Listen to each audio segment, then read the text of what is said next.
Chuchuzitos do Papo de Gel, que satisfação vê-los aí desse lado. Olha só, estamos aí para mais uma aula de arenização. Sim, Salabim, bim, bim, coisa linda. Aqui, muita atenção, tu tem que ter uma noção básica que há uma diferença fundamental entre arenização, desertificação e desertização. Não são a mesma coisa, cuida. Bom, vamos lá, vamos entender o seguinte. Primeira coisa, desertificação, tá? Desertificação, lembra, é um processo de origem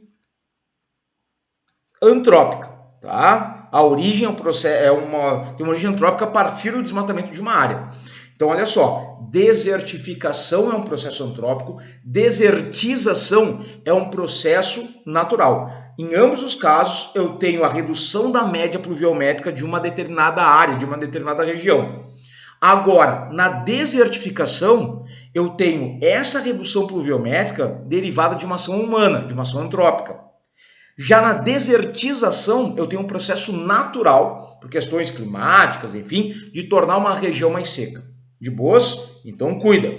Quando eu estou pensando em desertificação no Brasil, eu estou pensando o quê? Em áreas do sertão nordestino, no sertão nordestino, tá? Então, algumas áreas inseridas no sertão da região nordeste do Brasil, onde predomina um clima semiárido, não esquece disso, já apresenta núcleos de desertificação. Ou seja, a média de chuvas já é menor do que no entorno. Pô, olha só, o clima semiárido já tem uma média pluviométrica muito baixa, ela é inferior a 600 milímetros ao ano, certo?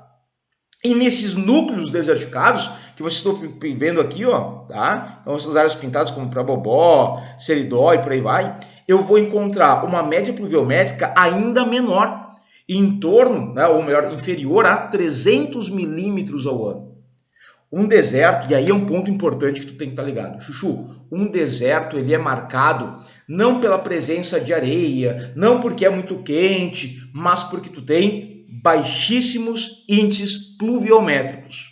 Então, numa área onde eu vou ter uma média pluviométrica anual inferior a 300 milímetros, cara, eu posso considerar essa área como desertificada, como deserto, tá? E ela, no caso dessas regiões que estão marcadas ali, essa redução da pluviosidade é derivada do desmatamento das áreas na região, saca? Então, eu tenho um processo de desertificação, ok? Beleza, olha só, lembra, deserto, uma área deserta, é porque a pluviosidade é muito baixa ao longo do ano.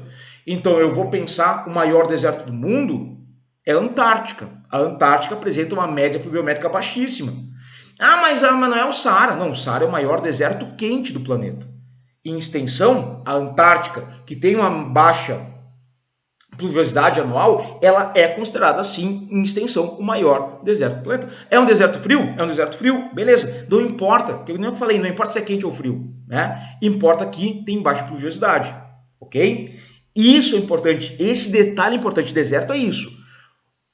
A partir dessa ideia, tu vai entender que, bom, desertificação no Brasil, tu vai encontrar em algumas áreas, em núcleos de desertificação do sertão nordestino. A gente vai falar de desertificação, desertização numa outra aula. A gente vai falar de clima semiárido e como tu tem surgimento desses núcleos de desertificação no sertão nordestino. Mas nessa aula a gente vai entender o quê? Processo de arenização. Chuchu, e quando eu estou pensando arenização, eu vou encontrar esse processo em vários lugares do Brasil, sobretudo no estado do Rio Grande do Sul, talvez onde ele seja mais emblemático, tá? Pela extensão que ele apresenta em várias manchas de areais ao longo da região sudoeste dos Estados Unidos. Olha eu! Na região sudoeste do Rio Grande do Sul. Mano, meti os Estados Unidos aqui do Neide. Bom, olha só, aqui porque é onde eu tô, né? No Rio Grande do Sul a gente vai ter um processo de arenização. E olha o que eu falei, a região, né, oeste ou sudoeste do Rio Grande do Sul, onde a gente vai encontrar esse processo de arenização. Tá? A gente estava pensando ali, ó, municípios como São Borja, Maçambará, Itaqui, Alegrete, Quaraí, Alegrete, a gente vai falar bastante de Alegrete aqui, né? São Francisco de Assis, Manoel Viana e por aí vai, ok? Nesses municípios, dessa porção oeste do estado, sudoeste do Rio Grande do Sul, eu já vou encontrar grandes áreas de areais espalhadas. Não é uma área única, são fragmentos de áreas arenosas com dunas, campos de dunas espalhados em algumas regiões ali dessa parte do Rio Grande do Sul. Bom, e aí vem um ponto importante que é o seguinte, tá? A gente vai ter em outros lugares do Brasil, a gente vai falar disso daqui a pouquinho, a gente tem areais em outros estados, a gente vai ter areais, por exemplo, em Goiás, Tocantins, no Paraná e por aí vai, mas no Rio Grande do Sul é onde a gente encontra uma maior extensão desses areais, maior número de manchas desses areais. E quem dá a ideia, traz a ideia, né, do termo arenização, é uma professora, né, da Universidade Federal do Rio Grande do Sul, professora Dirce Maria Suertegaray, a quem eu tive o prazer de ser aluno na universidade. Beijo, Dirce, queridona. E aí o que acontece? Até um tempo atrás, se dizia o seguinte, que era noticiado do que acontecia no Rio Grande do Sul, eram desertos no Rio Grande do Sul, a desertificação no Rio Grande do Sul. Cara, e aí a Dirce vai fazer uma série de estudos, né? E ela vai dizer o seguinte, não é desertificação. Ele não tem um processo de redução de chuvas. Muito pelo contrário. A pluviosidade elevada é um elemento que contribui para o processo de arenização. Então eu não posso chamar aquilo ali de um deserto, né? Aliás, ela tem até um livro dela, né? O meu aqui, a segunda edição, que é Deserto Grande do Sul, Controvérsia. E ela vai exatamente colocar nesse livro exatamente esse contraponto. Pô, o pessoal fica chamando de deserto. Não é. Tu tem áreas, né, cobertas por areia, mas essa areia está vinculada a um elevado índice pluviométrico. Lembra, no Rio Grande do Sul a gente tem um clima subtropical. E ele é um clima onde tu tem uma média pluviométrica bem elevada e ao longo de todo o ano. Não tem uma estação seca, tipo clima tropical, né, lá na região do centro, no coração do Brasil. Tá? Então, a Dirce traz essa ideia de que a gente tem um processo que não é uma desertificação, não são desertos, são areais que vão surgir através de um processo de arenização. E aqui um ponto importante, tá? Chuchu, é esse ambiente que vocês estão vendo aqui, ó. Por isso que o pessoal vai falar, né? Ampliação dos desertos, não sei o quê. Lembra o seguinte, quando a gente está pensando nesses areais, a gente está pensando num processo que é natural, tá? Eu vou voltar aqui para tu lembrar uma coisa. Desertificação é um processo de origem antrópica, tá? Processo antrópico. A arenização, ela é natural. Os areais, esses campos de areia, são processos que vão surgir naturalmente no Rio Grande do Sul, tá? Então, processo de formação de bancos de areia ou campos de dunas e áreas interioranas, e é um processo natural. Há registros de populações indígenas, né, que já registravam, antes dos europeus chegarem aqui no século XVI, da presença desses areais. Então, isso é muito antigo, ok? E aí o que acontece? A arenização no Rio Grande do Sul ocorre sobre dois compartimentos geomorfológicos. Na região da Costa do Aedo, que pega exatamente aquela região, né, meio sudoeste do Rio Grande do Sul, enquanto compartimento geomorfológico da escarpa erosiva do Planalto Meridional que vai pegar o centro-norte do Rio Grande do Sul, oeste do Paraná, oeste de Santa Catarina e o interior do Paraná. E também no Rio Grande do Sul vai ocorrer na depressão central gaúcha ou depressão periférica, ok? Em ambos tem uma questão em comum. Nessas duas estruturas, esses dois compartimentos geomorfológicos, a gente tem um elemento em comum que é o seguinte: predomina aqui o bioma pampa, tá? Bioma pampa, ou seja, vegetação herbácea, vegetação rasteira, gramíneas predominante. Se tu observar aqui, tu vai reparar isso, ó. Isso é o bioma pampa, né? Tem uma árvore ou outra perdida, um arbusto e tal, mas predomina a vegetação rasteira. E isso é outro elemento. Eu já estou largando aqui, já larguei duas dicas da origem desses processos que vão levar, processos naturais que vão levar à arenização. Primeiro a questão climática, depois a questão biogeográfica. Tá entendendo? Não? Então vamos lá. Então olha só, quando a gente está pensando nessa lógica dos areais, tem que entender o seguinte, vamos entender a origem deles. Primeira coisa, isso aqui é uma ilustração tá? De um outro livro da professora Dirce, que vai trabalhar com o seguinte. A gente tem, deixa eu pegar uma cor aqui, tá? Imagina esse ambiente aqui. Eu tenho uma área elevada, eu tenho aqui, olha só, um arenito botucatu, uma rocha sedimentar, um arenito, né? O arenito que a gente vai ter predominante na bacia sedimentar do Paraná é um arenito botucatu.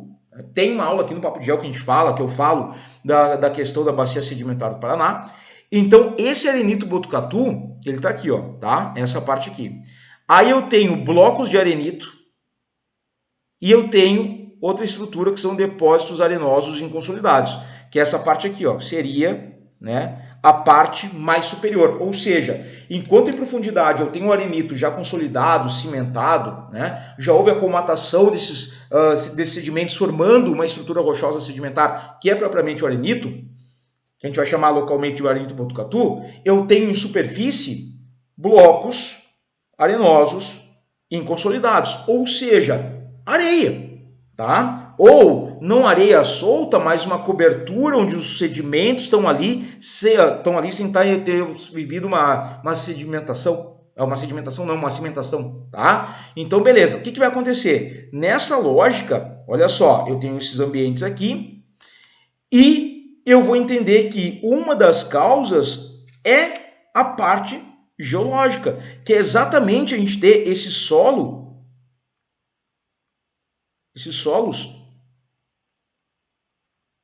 arenosos. Esses solos arenosos, pouco consolidados, e isso vai ser determinante para quando a gente vai ter chuva. Olha aí, começou a chover, pega o guarda-sol, pega o guarda-chuva e entra aí a parte dos fatores climáticos.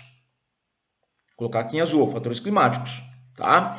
Pô, lembra que a gente falou clima subtropical.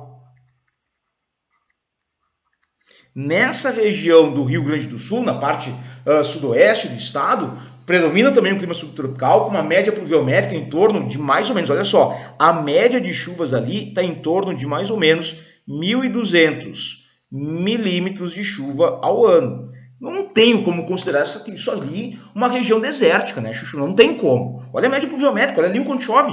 E ao longo de todo o ano. Não tem estação seca. Tá me entendendo? E aí o que acontece? Olha só. Peguei um solo arenoso, pouco consolidado, certo? Ao mesmo tempo eu tenho um clima chuvoso e eu vou entrar com outro fator que nós já mencionamos, que é o fator biogeográfico, onde eu tenho a predominância do bioma pampa, ok? E a cobertura de uma vegetação herbácea, tá? A vegetação rasteira. Pô, gramíneas. E aí tu vai entender que uma vegetação de gramíneas, uma vegetação rasteira, não tem uma capacidade de fixação do solo muito grande. Concorda comigo? Cara, é grama, a raiz é curtinha, né? Tu não forma uma estrutura de raízes que ajudam a compor um obstáculo, um elemento de fixação do solo, que nem, por exemplo, eu vou encontrar numa Mata Atlântica, numa floresta amazônica e por aí vai. Então, essa vegetação rasteira, associada a um clima muito chuvoso, a um solo arenoso, vai fazer que, vai ocasionar que quando chove intensamente, a gente vai ter um escoamento superficial, tá? Ou escoamento laminar. Aí eu estou falando em erosão pluvial, que começa a drenar esse solo, encontra um solo pouco consolidado, um solo arenoso, carrega esses sedimentos e vai formando o quê? Vai formando sulcos, ravinas e gradualmente possivelmente chegando em vossorocas, tá? Lembra, são estruturas derivadas da erosão pluvial. A formação de sulcos, depois podem se aprofundar formando ravinas, intensificando mais ainda podem gerar vossorocas. Eu começo a gerar isso aqui, ó. E aí o que acontece? No momento que eu tenho essa formação de ravinas ou vossorocas, eu passo a ter a ação de um outro agente importante, que é a erosão.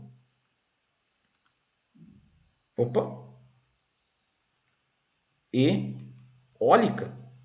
E aí o vento começa a atuar, e chuchuzinho, quando o vento atua, ele vai pegando essa areia, que já não tem mais cobertura vegetal, porque a erosão pluvial, né, liberou ela, tirou a vegetação, deixou sua areia exposta e o vento vai levando essa areia para áreas mais distantes, formando os chamados areais. Entendeu? Então, eu tenho, a partir daí, a formação desses campos de areia. Olha aqui, ó. Aqui é o vento atuando, levando essa areia para algum lugar. E aí eu tenho aqui, ó, repara, ó, né? Isso aqui, basicamente, são movimentos ali, indicam os movimentos predominantes do vento e a areia se depositando.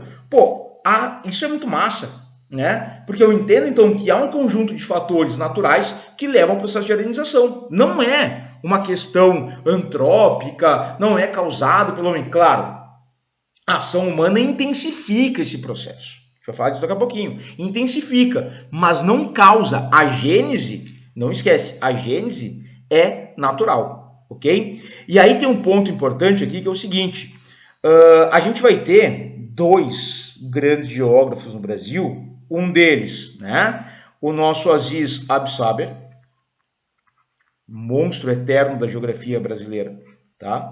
E um outro professor da URGS, queridão também, que eu também fui aluno, né, professor Roberto Verdun.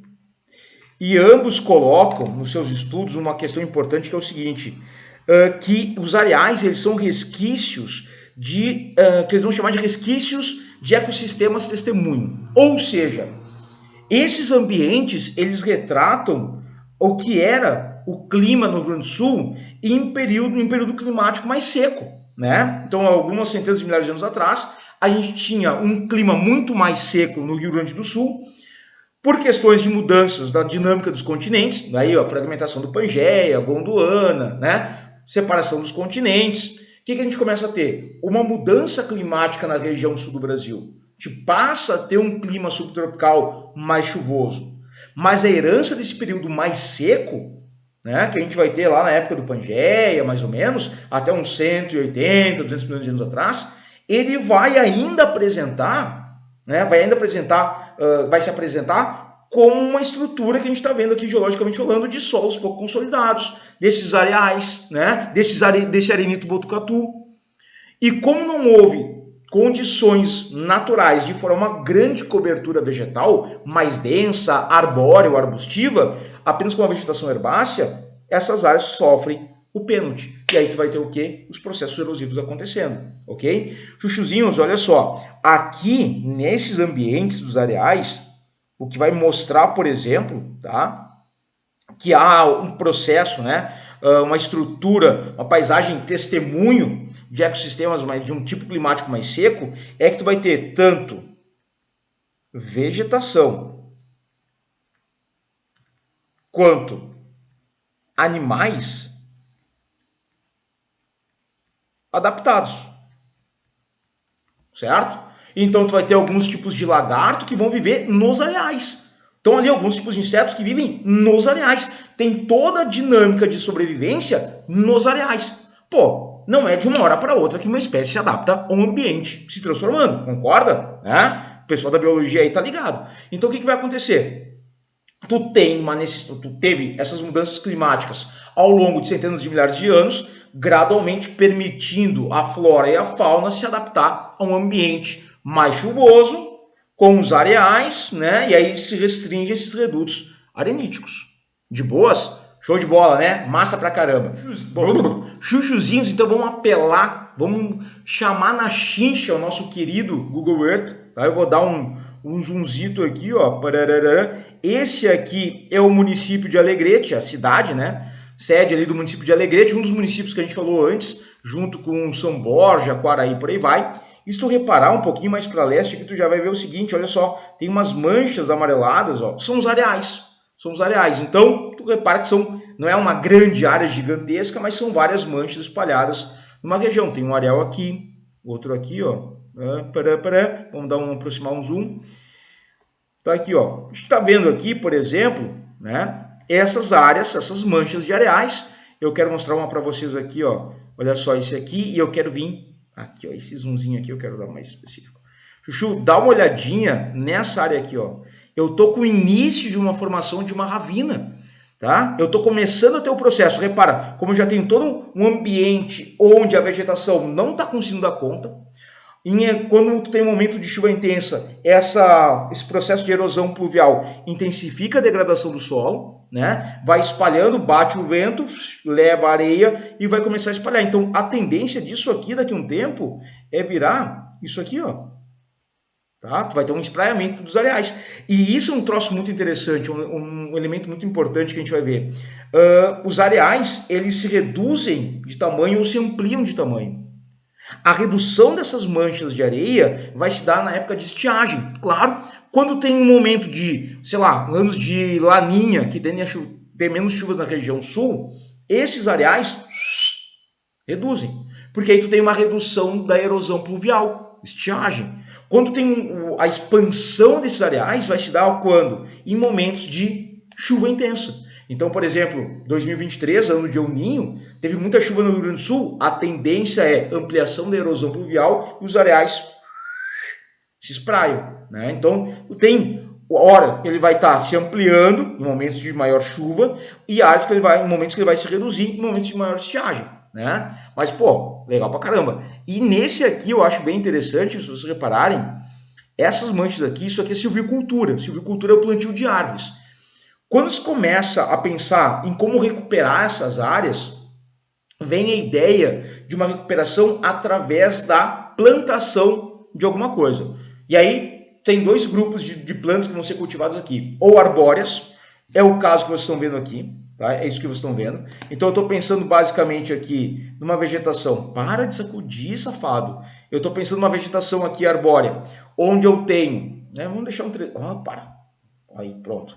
Onde eu tenho plantação, sobretudo, de pinos e eucalipto, sobretudo eucalipto, tá? Então, e aí o detalhe é o seguinte, o eucalipto, Chuchu, ele não é a planta mais indicada para recuperar essa área. Porque o eucalipto, primeiro, ele tem uma raiz profunda, então ele não ajuda tanto assim na fixação do solo. E outro, ele é um chupim de água subterrânea.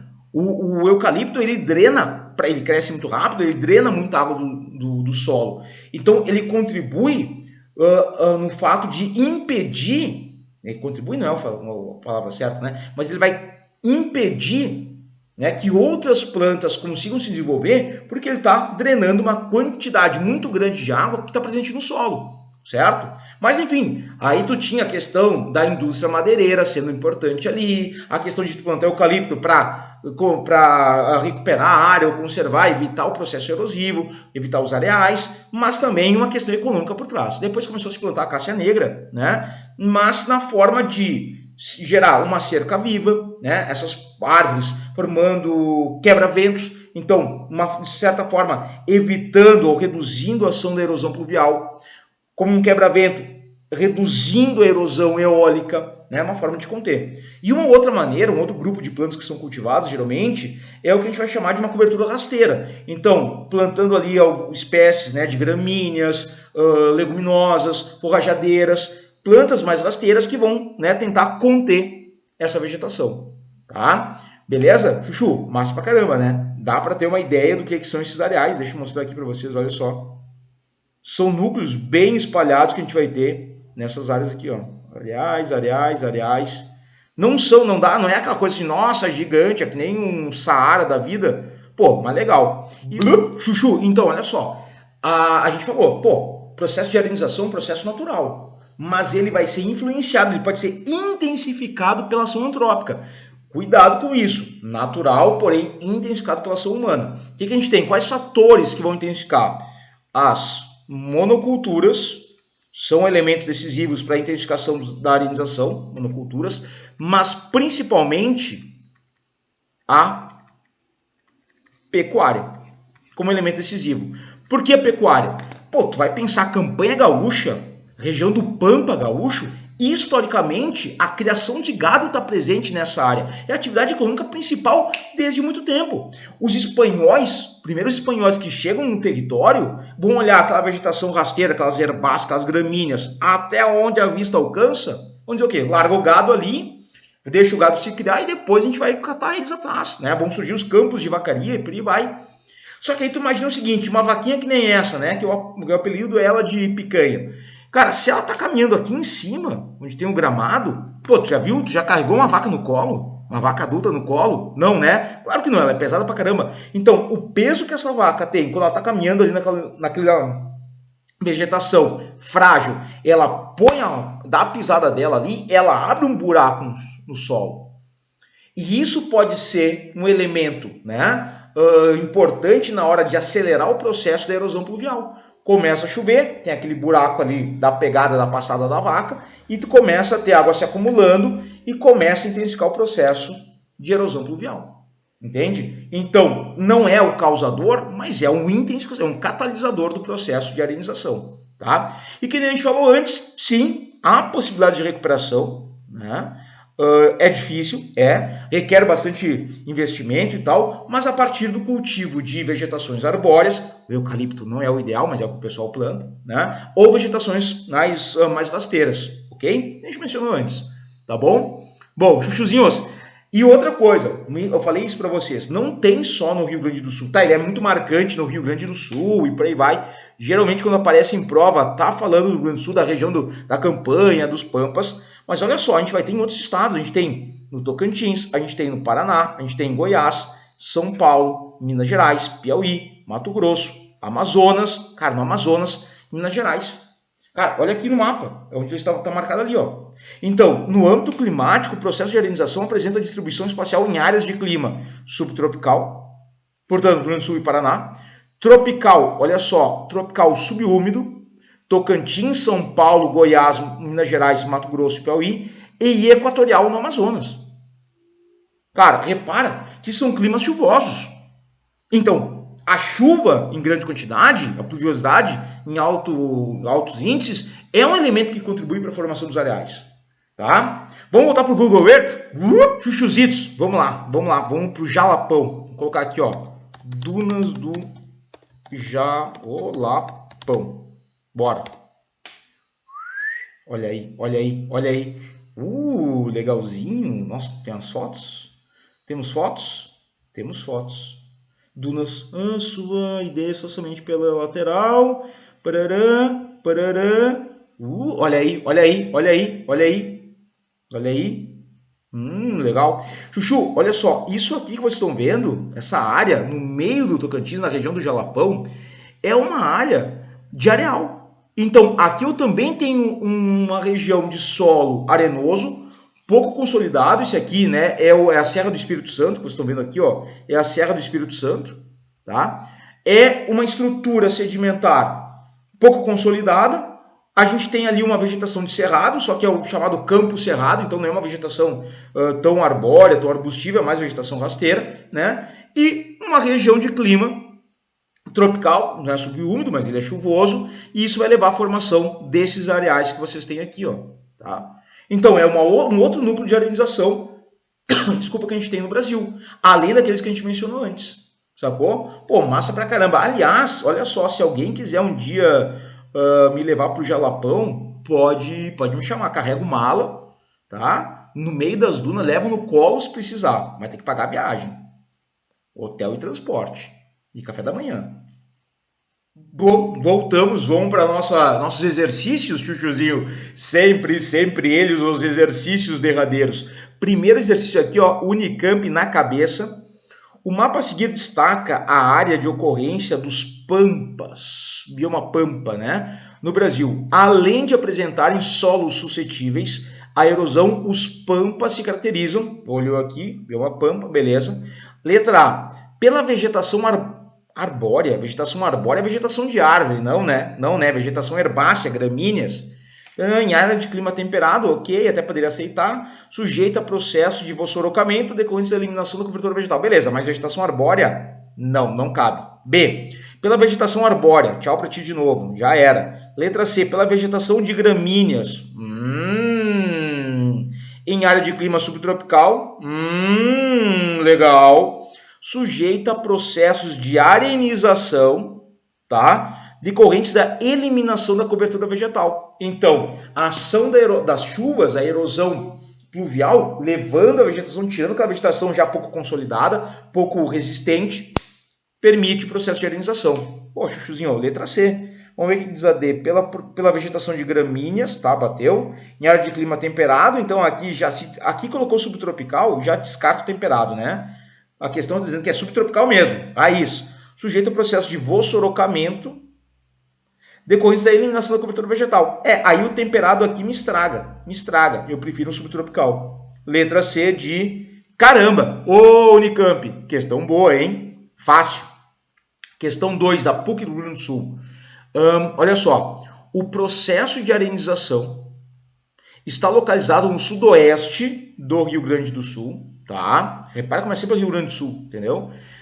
A partir do meridiano de 54 graus em direção ao oeste, até a fronteira com a Argentina e a República Oriental do Uruguai, sendo constituído pelos municípios de Alegrete, Cacequi, Itaqui, Maçambará, Manuel Viana, Quaraí, Rosário do Sul, São Borja e São Francisco de Assis. Beleza. E Unistalda. Beleza.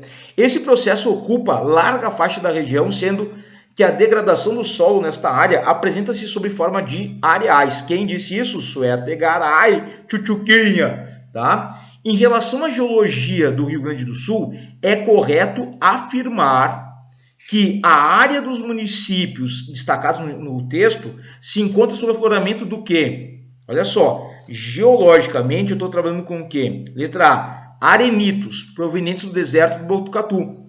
Quando eu falei para vocês que lá, na época do Pangeia, né, a região que hoje é o Rio Grande do Sul era uma área desértica, era o deserto do Botucatu, por isso o arenito Botucatu, certo?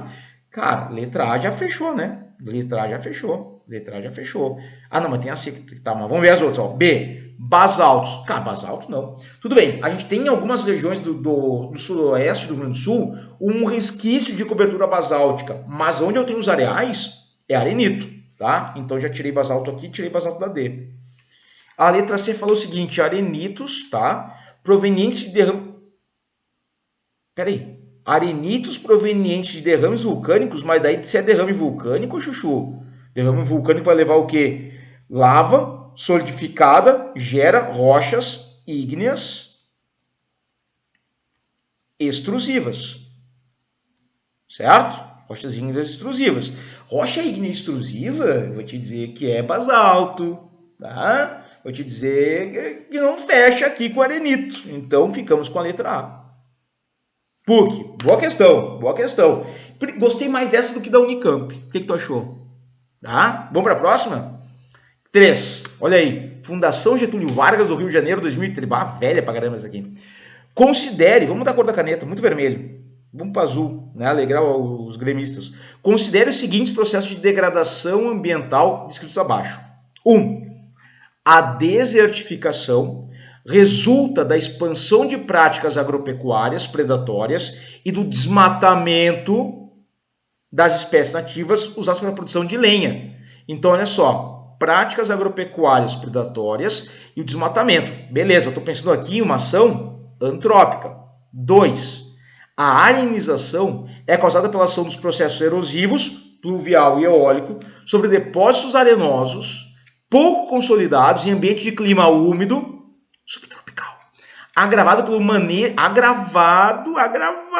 chuchu, pelo manejo inadequado dos solos. Perfeito, a má utilização dos solos. Então tá, os biomas brasileiros em que esses processos ocorrem são respectivamente. Cara, olha só, arenização eu vou pensar... tá, a gente tem vários lugares, né? Então vamos pensar que a arenização, eu posso considerar nos Campos Sulinos? Eu posso. Pensando naquele outro mapa que a gente viu, a gente falou do Tocantins, por exemplo, bioma cerrado. Mata de araucária, eu até poderia considerar a mata de araucária pelo Paraná. Tá, e desertificação. Desertificação a gente vai ter aonde? Sertão nordestino. Então, chuchu, falou aqui, ó, Caatinga. Falou em Campos Sulinos, cara... né? Essa parte aqui, mas poderia ser a letra B, mas a tendência é sempre pensar o quê? Falou em areais, a maior extensão, elemento onde ele é mais característico no espaço geográfico, nos Campos Sulinos, na região do Pampa. Letra A de novo, tá? Aqui, eu quero lembrar uma coisa para vocês, de colocar o teu like ali embaixo, né, chuchu? Vai lá, aperta, tu veio até aqui, não colocou o teu joinha? Vai lá. Contribui aí pro velho. Bom, vamos lá? Tem mais 2. 4. Enem. Pô, e nem cobre esse processo de arenização. Toma. A agropecuária é uma das atividades humanas que causam maior impacto sobre o ambiente natural, alterando o equilíbrio ecológico e diminuindo a biodiversidade dos biomas. Perfeito. Dos 6 biomas encontrados em território nacional, o que mais sofre pressão dessa atividade é o Pampa, que tem 71% da sua área ocupada com estabelecimentos agropecuários. A agropecuária, Chuchu, vale tanto para a agricultura quanto para a pecuária. E na questão do Pampa, a pecuária é decisiva. Processo histórico. Tá ligado? Um impacto ambiental que vem sendo se processando no sul do Brasil em função dos excessos praticados pela atividade econômica descrita é a uniformização da cobertura vegetal. Tá, beleza, as monoculturas até poderia considerar, mas aí eu venho para a letra B e eu começo a salivar. Por favor, marca a letra B, arenização dos solos regionais. Cara, é na questão do Pampa. Pimba, B, de não tem outra escolha. É isso aí, tá? Alteração da incidência solar. Muda o albedo, né? Se tu vai ter, por exemplo, assim, a retirada de vegetação nativa, a transformação em área de, sei lá, área agrícola, tu tá mudando. Ou os próprios areais, tu altera o albedo. Então, mas não, cara, não tem como tu não gritar B aqui, né? D, eutrofização, não. Letra E, ampliação de queimadas controladas. Cara, queimadas que tu tem na região sul, se tem uma coisa que elas não são, é controladas. Tá? Então, letra B. E a nossa última derradeira, fatality, acontecendo aqui, UFO, 2015. Solo do sudoeste gaúcho sofre processo de arenização. Tá, capaz, não sabíamos isso até agora. Jean Ramos, de 27 anos, deve ser meu parente, nasceu e foi criado no Pampa. É um homem simples, como todos os moradores da localidade de Jacaguá. Única região do interior do município de Alegrete. De pé sobre uma pedra, Jean vê se estender a seus pés uma paisagem insólita. Em vez dos infindáveis campos de lavouras, característicos do lugar, uma mancha de areia de 83 hectares, equivalente a cerca de 111 campos de futebol. Rapaz, é chão, hein? Que avança sobre os quintais de casa. Tá aí. Olha aí. O processo de arenização na área descrita tem se intensificado em decorrência do quê? Letra A, mudança climática e diminuição das chuvas. Diminuição das chuvas, mudança climática. Tipo, esse troço é muito anterior à mudança climática e diminuição das chuvas? Não. B, superexploração agrícola e a pecuária extensiva. Tá. É a origem. Tu reparou? Não é a causa, é aqui, ó. Tem se intensificado. Não está perguntando o que causa, o que intensifica. A causa é natural, mas a intensificação é antrópica. E aí, Chuchu? Aí é saber aqui. Legal. C, laterização do solo e ação do vento. A ação do vento é um processo natural. Causa, né? Monocultura. Monocultura é boa. Monocultura de cana-de-açúcar também não, né? Não. Cana-de-açúcar, se tem uma coisa que não tem no Rio Grande do Sul, é uma monocultura expressiva de cana-de-açúcar. Tu pode pensar ali naquela região, tu pode pensar em soja, pode pensar em trigo, mas cana-de-açúcar? Não. Então vamos ficar de B, né? Superexploração agrícola e pecuária extensiva. Show de bola? Chuchuzitos, fechamos? Cara, olha aí, matamos a pau, arenização. Para quem vai fazer URGS, cara, faz tempo que até o URGS tem umas questões eu ia colocar, mas, cara, era na década de 90 ainda. Mas, professora Dirce Artegaray, da URGS, professor Roberto Verdun, que eu mencionei, professor da URGS. Então, é uma temática que, do nada, pode aparecer aí na tua prova da URGS. Fica esperto, tá, Chuchuzinho? Ó, vai fazer o vestibular da Federal do Rio Grande do Sul? Abre o olho para a arenização, tá bom? Um beijo no teu coração e nos vemos aí numa próxima aula.